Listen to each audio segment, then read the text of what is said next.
हर साल टाइम पत्रिका के द्वारा पर्सन ऑफ द ईयर चुना जाता है।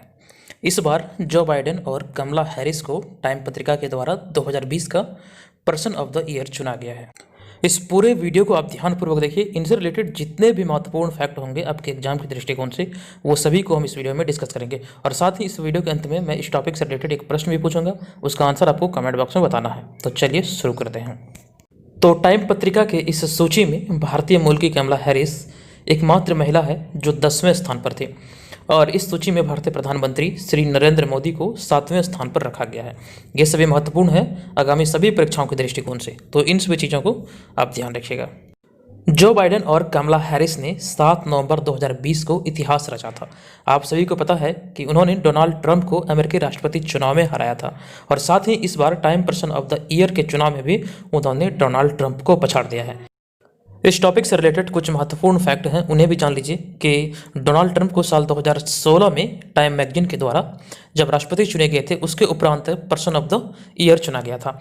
और साल 2019 में जलवायु परिवर्तन को लेकर आवाज़ उठाने वाली स्वीडन की 16 वर्षीय पर्यावरण कार्यकर्ता ग्रेटा थनबर्ग को टाइम मैगजीन ने पर्सन ऑफ द ईयर 2019 घोषित किया था। ये सभी महत्वपूर्ण फैक्ट हैं जो कि एग्जाम में आपसे पूछे जाएंगे, तो इसे आप बिल्कुल भी इग्नोर ना करें। इन सभी चीज़ों का आपको ध्यान रखना है। और फिर आगे ध्यान देने वाली बात यह है कि 1927 से टाइम पत्रिका आमतौर पर हर साल एक शख्स को पर्सन ऑफ द ईयर चुनता है। सबसे बड़ी बात यह है कि ये अमेरिका की पत्रिका है, ये भी ध्यान रखिएगा। और यह 1927 से हर साल एक शख्स को पर्सन ऑफ द ईयर चुनता है। लेकिन कभी कभी अगर एक से ज़्यादा लोग उस साल अपने काम से देश और दुनिया को प्रभावित करते हैं, तो कई लोगों को भी चुना जाता है या फिर चुना जा सकता है। तो इस बार टाइम पत्रिका के द्वारा जो बाइडेन और कमला हैरिस को पर्सन ऑफ द ईयर चुना गया है।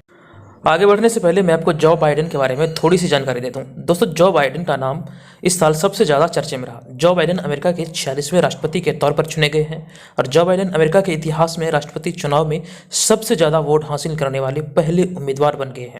और ध्यान दीजिएगा, जो बाइडेन को 7 करोड़ से भी ज़्यादा वोट मिला है, और उन्होंने 12 साल पहले 2008 में पूर्व राष्ट्रपति बराक ओबामा द्वारा स्थापित रिकॉर्ड को तोड़ दिया है। तो ये ध्यान रखिएगा, अब तक अमेरिका के राष्ट्रपति चुनाव के इतिहास में सबसे ज़्यादा वोट हासिल करने वाले पहले उम्मीदवार बने हैं जो बाइडेन। लेकिन दोस्तों, वीडियो में आगे बढ़ने से पहले यहाँ पर मैं आपको कुछ स्टडी मटेरियल के बारे में बता दूँ। तो देखिए, सभी प्रकार के जो स्टडी मटेरियल इस चैनल पे आते हैं वो सभी आपको टेलीग्राम चैनल पे मिलता है, तो बेहतर यही होगा कि आप टेलीग्राम चैनल को ज्वाइन कर लीजिए। देखिए, ये सभी स्टडी मटेरियल है, जैसे कि बिहार जी के वॉल्यूम 1, यहाँ पे 1000 प्रश्न है और इसमें 65 पेज है। और फिर जो दूसरा है, ये बिहार जीके का वॉल्यूम 2 है, और इसमें भी प्रश्नों की संख्या 1000 है। देखिए, अंतर बस इतना है कि पहला वाला MCQ फॉर्मेट में प्रश्न होगा, और दूसरा वाला यानी कि वॉल्यूम 2 में वन लिनियर फॉर्मेट में प्रश्न होगा, और दूसरे वाले में कुल 24 पेज है। अब उसके बाद बात करते हैं करंट अफेयर्स का। तो बिहार करंट अफेयर्स और बिहार जीके का जो 2000 प्रश्न है, ये सभी को मिला के एक PDF बनाया गया है, जिसका कि पेज जो है 120 है। उसके अलावा जो एक करंट अफेयर्स है अंतर्राष्ट्रीय और राष्ट्रीय घटनाओं पर आधारित, जिसमें कि सभी प्रकार की चीज़ों को सम्मिलित किया गया है, इसमें 128 पेज है। तो इस वीडियो के डिस्क्रिप्शन में दिए गए लिंक से आप इन सभी PDF को डाउनलोड कर सकते हैं। आज के इस वीडियो का प्रश्न है, ग्रेटा थनबर्ग निम्नलिखित में से किस देश की रहने वाली है? आपके ऑप्शन है जापान, तुर्की, स्वीडन और स्विट्जरलैंड। अगर आपने इस पूरे वीडियो को ध्यानपूर्वक देखा होगा तो आप इसका आंसर जान रहे होंगे। तो इस वीडियो के कमेंट बॉक्स में आपको बताना है कि ग्रेटा थनबर्ग किस देश की रहने वाली है।